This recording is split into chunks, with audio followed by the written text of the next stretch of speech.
Fear and loathing.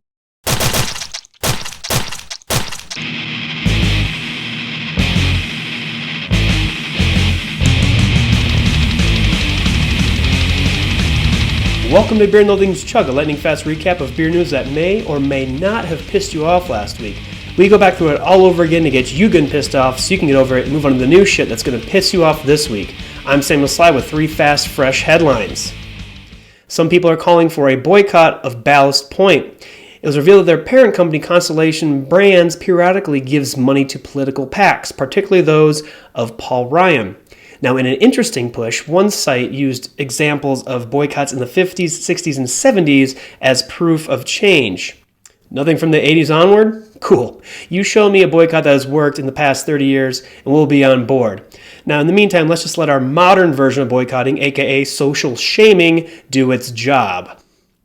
Maryland legislators don't know how capitalism works. A bill is introduced allowing breweries to produce 4 times the amount of beer they currently do, but would cut the times they would be able to serve it by 2 to 3 hours. Now, this change was speculated to protect traditional bars and liquor stores from the additional competition, but we're inclined to believe that these traditional venues have their hands in some very deep and important pockets and are chalking up the old pool cues, if you know what we mean.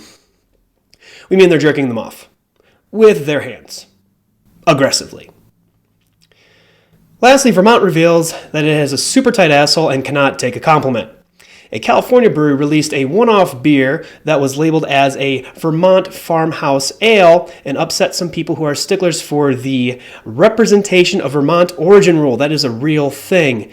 Now, this rule states that anything claiming to be from Vermont must be from Vermont. A Twitter argument ensued, resulting in the original brewery basically LOLing in Vermont's face and moving on.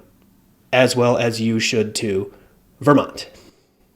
Well, that's a recap for this week. This non-Vermont-based news segment was brought to you by the state of Colorado and also by Shorts Bel Air Brown, a product of the state of Michigan. Here's to you, Vermont.